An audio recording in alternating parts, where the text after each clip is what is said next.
Let's go. Freedom. Freedom.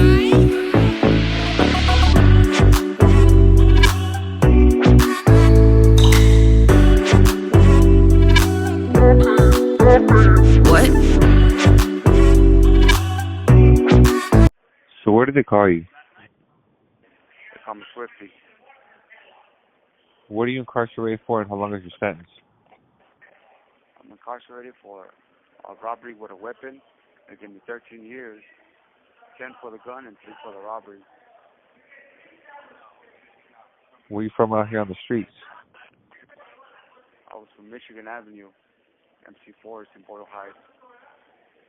It's not a big old street, but it was still kind of home. Well, as you know, I said my name was Jonathan, and I'm here. My whole family, everybody that knows me, they call me John.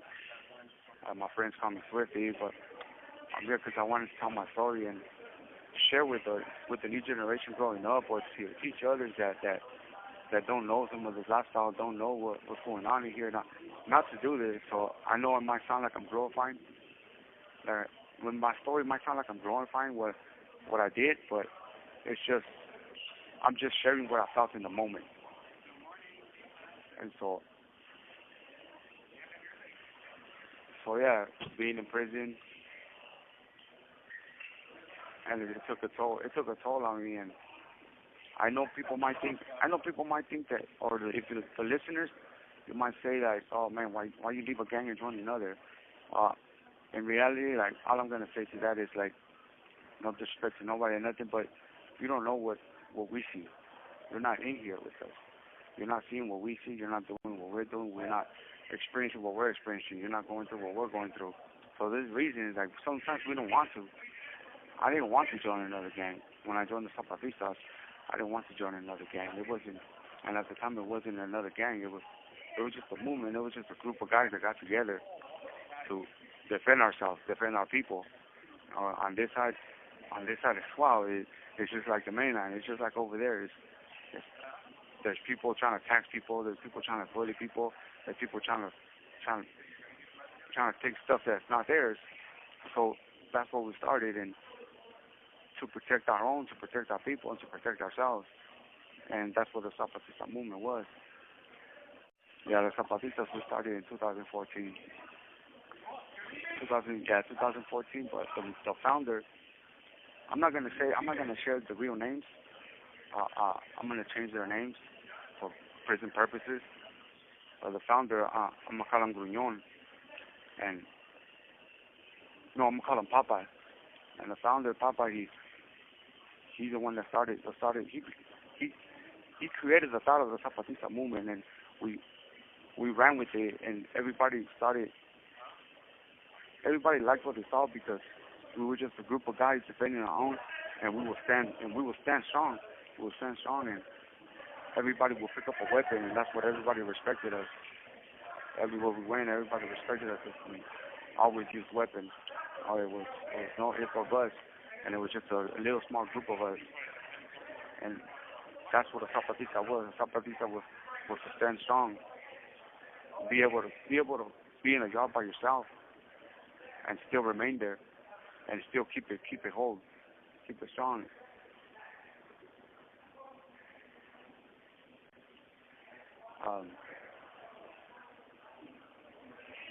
While the founder, I wanted to share the story too because of the founder and what happened to the founder. He passed away, and the way that he passed away, it was kind of like an American Me style, but not to laugh about it or nothing. He was a good man at the same time, and I knew him personally when I was with him in Kern Valley. He kind of started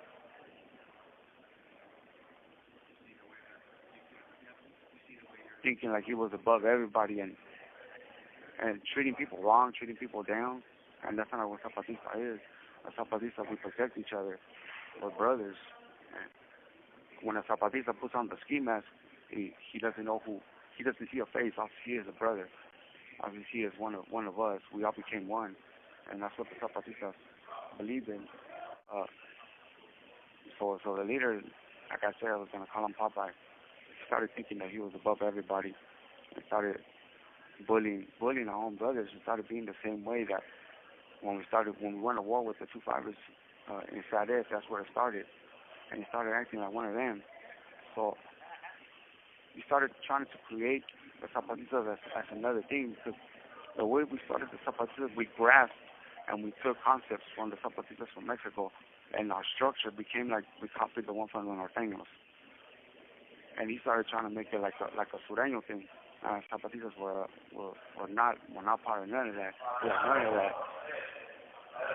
So we kind of got together, and it wasn't supposed to happen the way it happened. And he came out, and next thing you know, homie started getting bugged. He started getting stabbed, and he fought back. And one thing I say about him is he fought back. I'll never take that away from him, and I'll never let nobody take that away from him. That he fought back the whole way. So he went out like a warrior. He went out like a soldier, and like the good man that he was just towards the end of his life, he started getting a little too big for his head, and that was the only fucked up part. But besides that, he was a real good dude. Besides that, he started something good. He started a good movement. Yeah, it became a gang, but it was something good at the time, and it needed that. On this side, it needed that. It needed something good that people could follow, something righteous that people could follow, something that people could fight for. So that's why a lot of people started grasping to it. So he did create something good for this side. It started kind of cleaning up all the yards, and he got kind of big for his head, and so he started getting stabbed. And as he was getting stabbed, he was fighting back, and in the end, he ended up falling. He just collapsed on the floor, and it still continued to poke him. And I remember they were trying to pump him. But before that, right before that happened, I remember I made eye contact with him. And when I looked at him, when we made eye contact, that look that he gave me, it was kind of like he was disappointed in me that I'm not helping him. And I felt bad. I felt real bad, and I wanted to. It's just prison politics, and I didn't want to let that happen to him, but it did. And he wasn't supposed to die. That wasn't supposed to happen. So they started pumping him. They were pumping him in the chest, and they were trying to bring him back. You couldn't even hear the ribs breaking. I was close by. Laying on the floor for the soul to get down. And they were pumping, and they couldn't bring him back, and he died right then and there. And I said,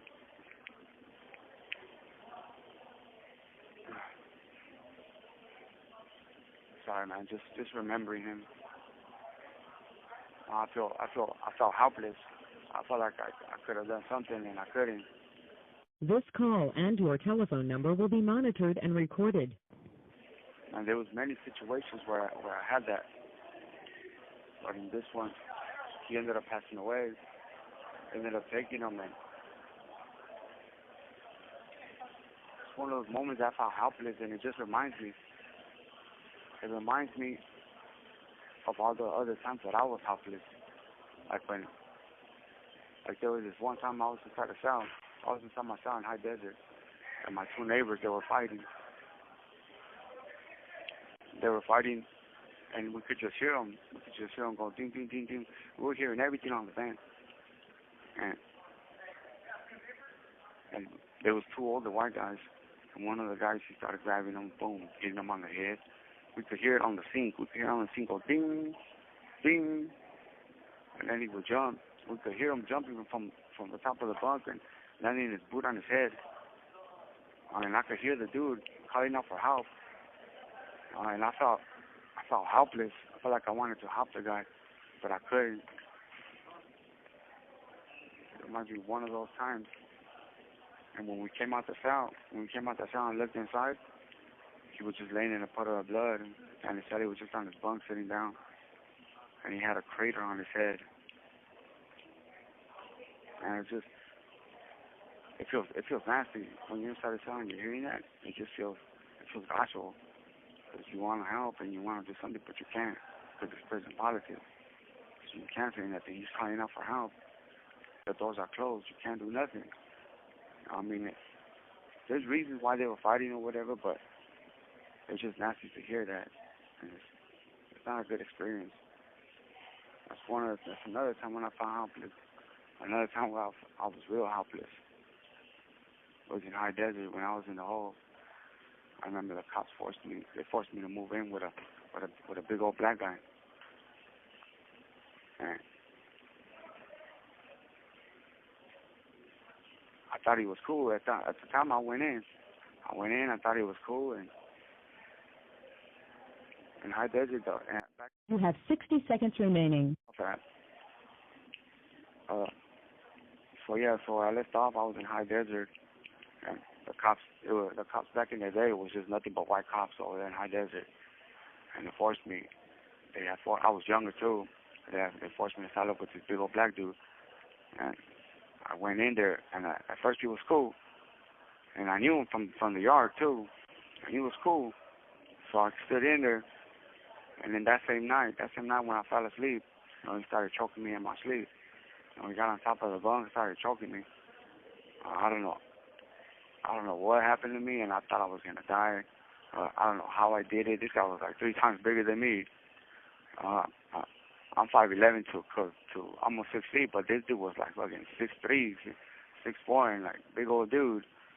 And so I'm fighting him off, and he's choking me and pounding on my chest. I could see my wrist breaking.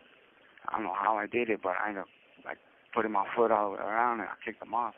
I kicked him off the bunk, and I jumped off, and we started fighting. We were fighting like for a while. I don't remember how long we were fighting, but we were drenched in sweat, blood. And I don't know how I did it either. I guess in that moment, all I thought was about my kids.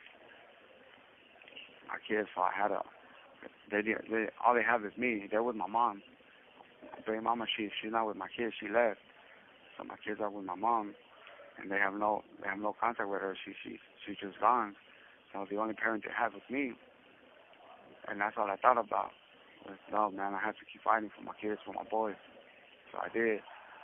I guess that's where the strength came, because this guy was huge. I ended up grabbing him, putting him in a headlock, and I was holding for dear life, and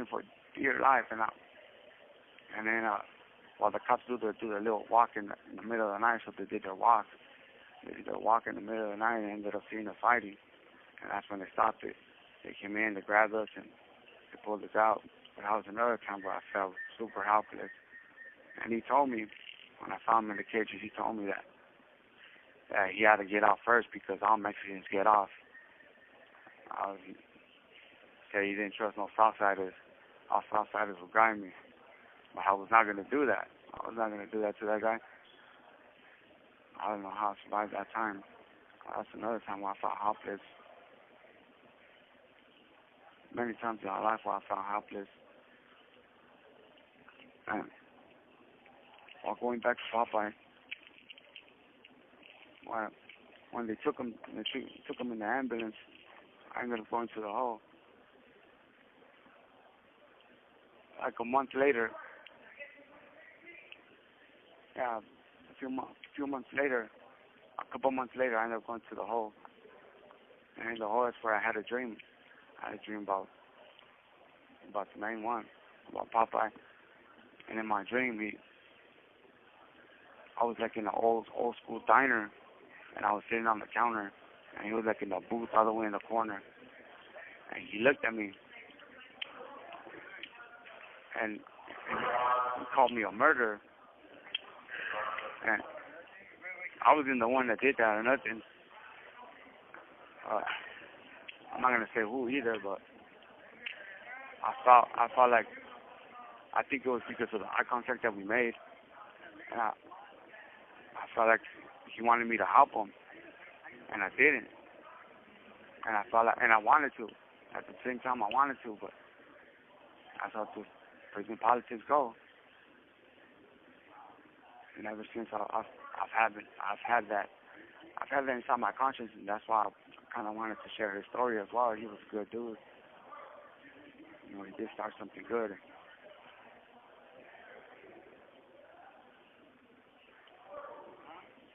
Well, anyways, thinking about it, when he took his last breath, it was just like, man, it's just death. And that's all we see right here. So right after that, I went to the hole. We ended up started beating with the 2-5ers.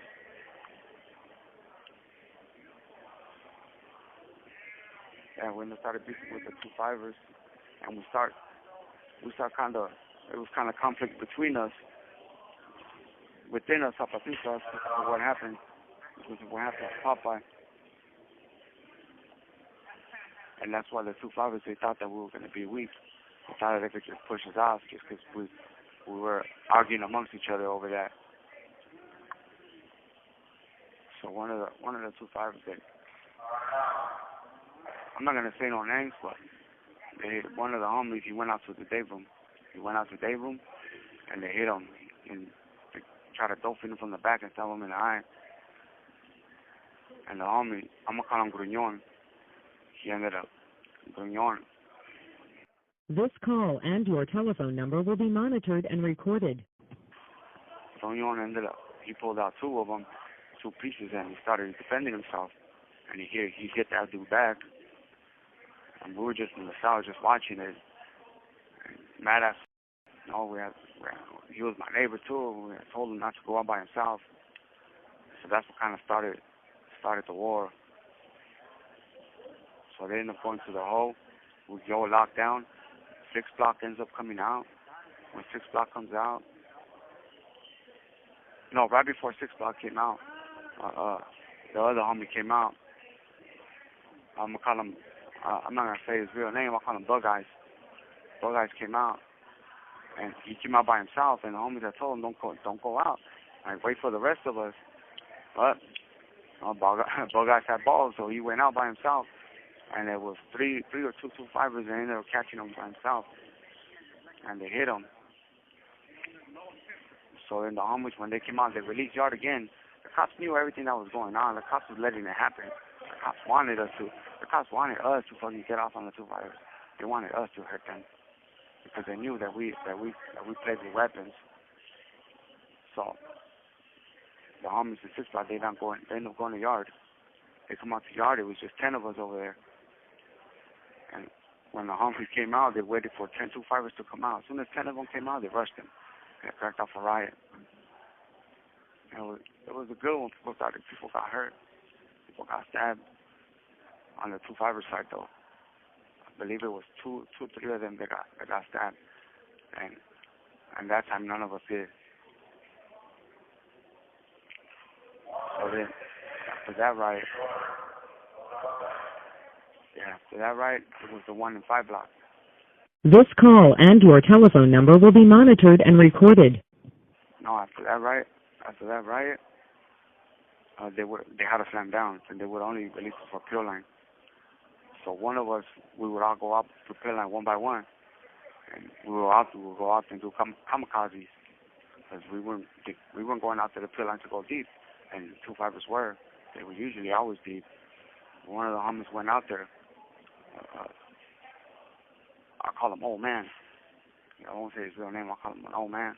Old Man went out, and he went out there. Kamikaze, there was 2-5ers. He ended up stabbing 2 of them. Then after he went, then after him, it was me. I went out there by myself, and I hit one, and I chased the 2-5ers. I chased 5 2-5ers with a big old banger. And I'm not saying I'm ballsy or whatever. I'm not saying I'm bad. It's just, when motherfuckers see a big old piece, man, they don't know what to do. Nobody wants to get hurt. They ended up running behind the tower, and the tower ended up shooting me 3 times with the blocker. And I tried to I tried to go flush that. I tried to go flush it, but it didn't fit. It was too big. I don't know why I did that. It was just an instinct. So, yeah, the cops got in the middle and everything, and I went to the hole. I ended up going to the hole, and when I went to the hole, it cracked off another riot. They ended up releasing the cops ended up taking us off a lockdown, and the bros came out, and I believe, yeah, we were outnumbered, and the two fighters wanted peace, and they told the brothers that they wanted peace, so they came out to talk, so the bros told them, all right. And at that time, there was only 6 of us left in the yard, in 5 blocks. There was still like 8 of us left in 6 blocks. So yeah, the bros came out, and they wanted peace, and the bros told them, all right. So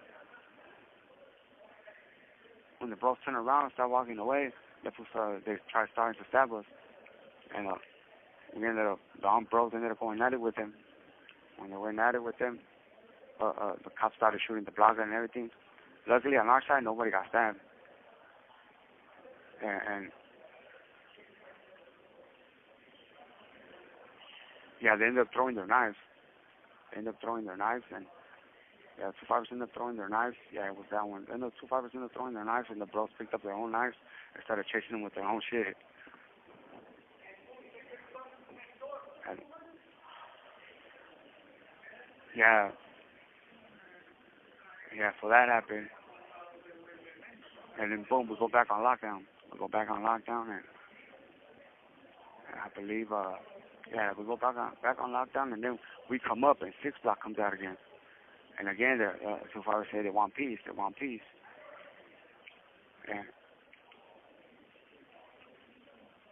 And the bros told them, okay, they'll take their peace. And again, they try to hit us behind our backs again. Also, I ended up stabbing one of the bros. They ended up stabbing a little bro. And he almost died too. He was a little guy, but he fought back all the way. And so the bro just rushed him. And I believe a couple of two fighters ended up getting hurt on that one too. So then we go back on lockdown, and they end up separating us. They start separating us. That's when I come out the hole. And they're separated. And homies are going out there. Since they have a separating now, they got to put all the bros in one block, and then all the two fighters in the other one. And they start releasing. And they would just release like 2 at a time. You know, we'll catch each other slipping. The homies we'll catch each other slipping. And so then after that,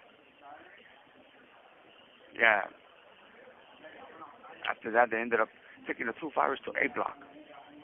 Yeah, to the upper yard. They sent them to the upper yard, and they left us in the middle yard. We ended up taking that yard. We ended up winning it. We took it from them. Not to brag or nothing, but we ended up taking that yard from them, and we were outnumbered. So they ended up searching the two fighters to A block, and the cops even tell us, the cops told us that because we were low on numbers, those kept doing kamikazes and going to the hole.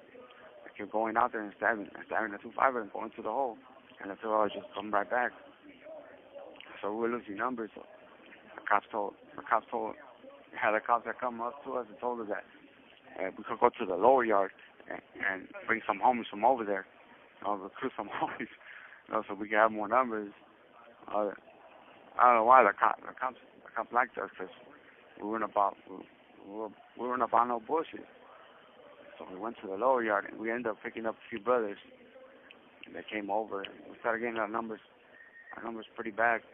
So it ended up being like 20 of us. It was 20 of us and like 30 of them. And they were all in the upper yard. We were in the middle yard. And so the two fighters, they kept bullying and You have 60 seconds remaining. they kept bullying and punking the other racists that were over there in the upper yard. Hey, Tony?